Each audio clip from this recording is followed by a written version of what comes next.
What's up? Okay, so we're in the 80s now, guys. 80, 80. I don't know. I think it's like 83, 84 now, something like that. Um, I've been reading everyone's comments, and if you're new to this, guys, this is the journey from 0 to 1 billion. It's basically me documenting myself building my business. And if you're wondering what the business model is, uh, business model is M&A, LBOs, like leverage buyouts, private equity kind of thing. We're basically buying businesses. That's the business model. We're going to make a portfolio of businesses, which is together going to be larger, therefore valued at a higher valuation compared to when they're separate and when you buy them separately.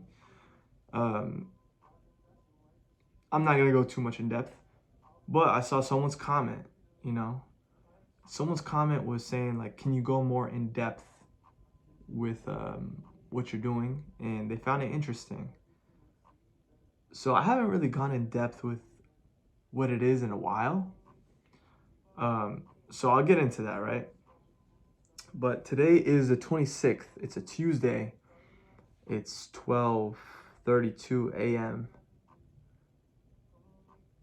And I'm looking at the stuff I did today. Like I write down everything I do every single day. And I'm planning on doing that for all of next year.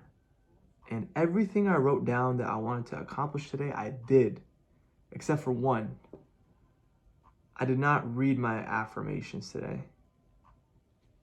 It's important to like affirm what you want in life. And I'm looking at my wall right now, like all the stuff, and I printed that recently, but my printer doesn't have ink, so it came out looking weird. And guys, even this background is kind of affirmations, because I wanna have this kind of view one day. If you can't see the view, it's like a city view, and just like a wallpaper on my wall. I've had it for years. But I think it's important to read out your affirmations too. I just get so lazy to read it. Like it takes me at least like 15 minutes to read the whole thing. Like it's freaking long. So I'm thinking about just like maybe like reading it into like an audio recording and just like playing it. I don't know. I'm figuring it out really. But today was an accomplished day, and it's the day after Christmas. Like no one wants to work after Christmas, man. No one wants to work. I went to my job, which I call defense. You know, defense and offense. Defense is the money you make to survive. Offense is, you know, whatever you have on the side, your ambitions or whatever. So for defense today, I got in around, what was it, 10 a.m., which is like super late. Like it's not even that early. So I spent time between 7 a.m. to 9 a.m. just doing cold calls. And I got all my calls in the morning. I only did 41 today, which I do want to talk about this. The idea of like getting in a flow state.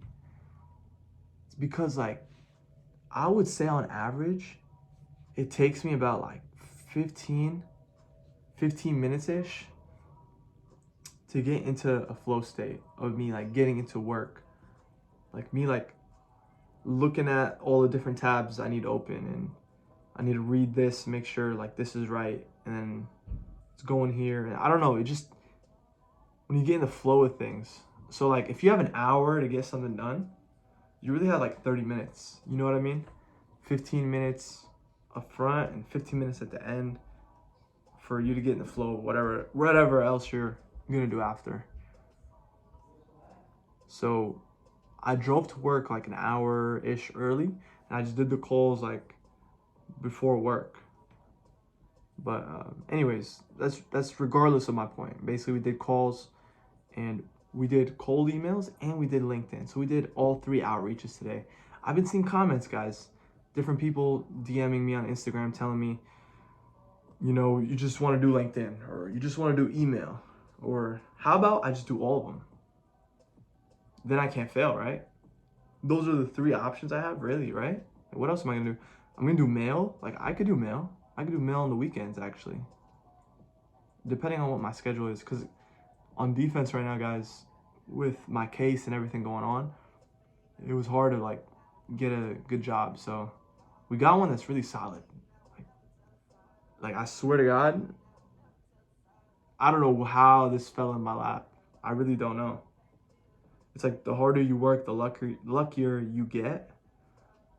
But my point is, I don't know what my schedule is right now because I'm in training. So maybe on the weekends I could go to my post office. I could buy some stuff and just like make a bunch of letters and just send them out. And dude, I remade my website. I think it was on Christmas or Christmas Eve, and it's freaking, it's beautiful. It really is.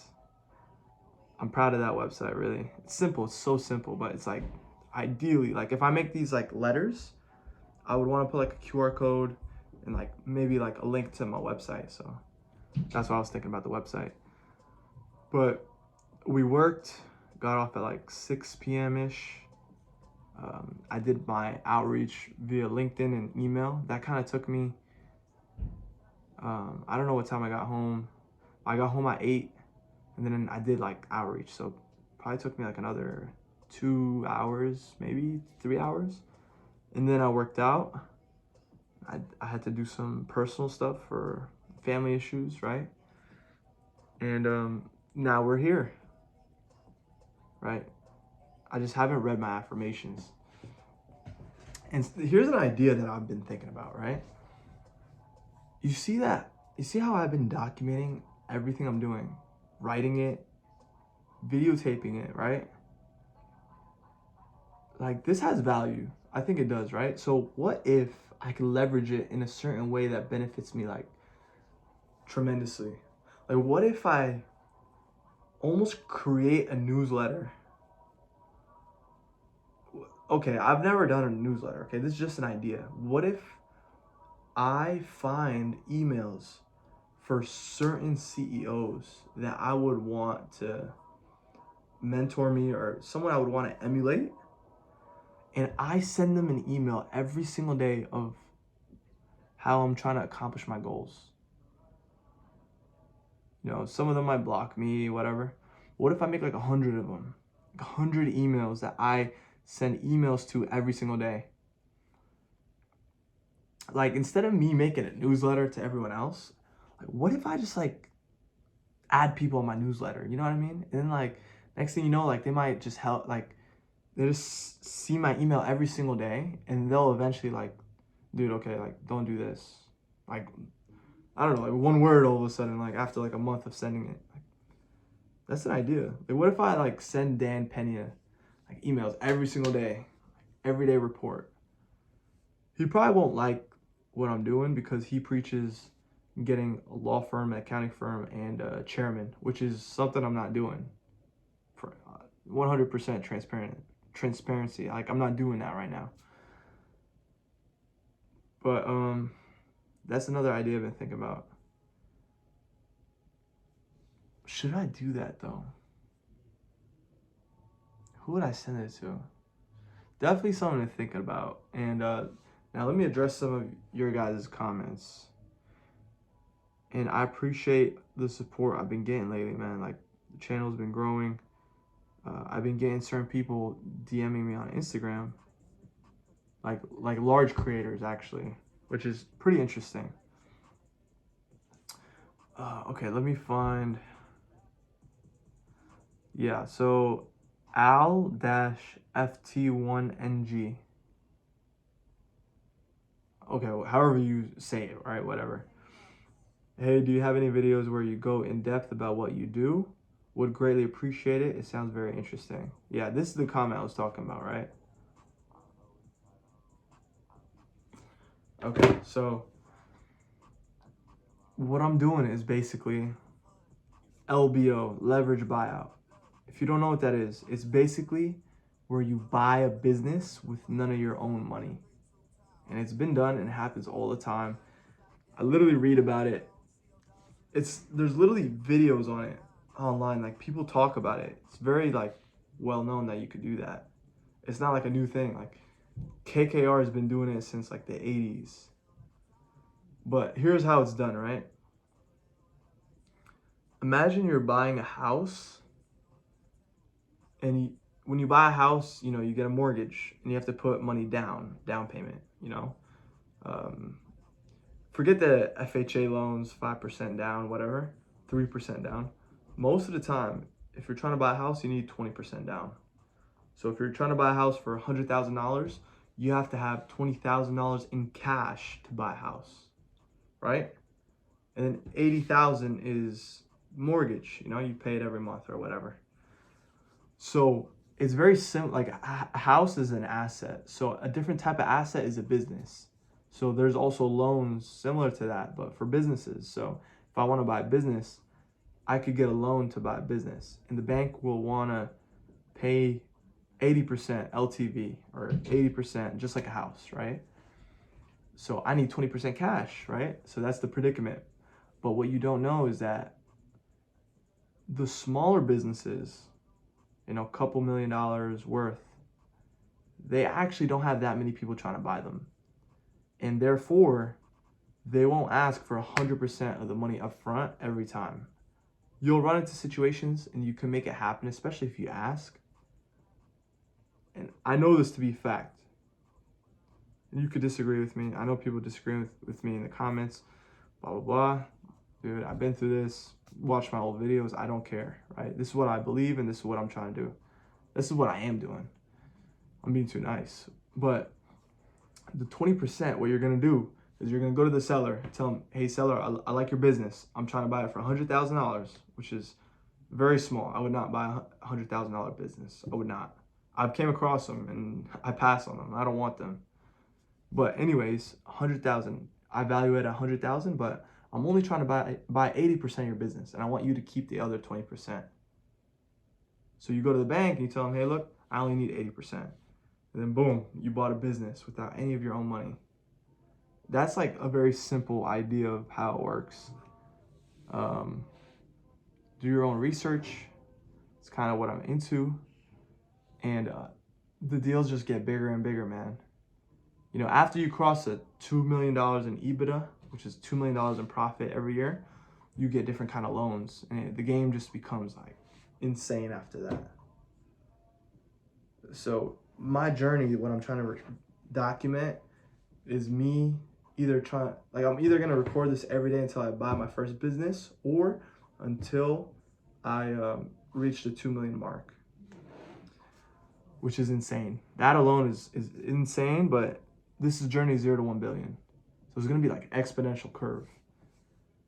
Something I want to talk about is from work today. They told me today the number one concern they have about me is like my commitment. And they're like constantly trying to convince me like this job is good. Like, do you like this job? And it is a good job. Like you could make 100,000 a year, 200, 250 a year. So really the only thing that could stop me, guys, is the case. And I'm not trying to be super vulnerable about it. I'm not trying to talk about it. Honestly, I can't really control it. There's not much I can do, so I'm not going to worry about it. And if I actually go in, whenever I get out, man, I'm continuing this journey. So this might be an insane journey, man.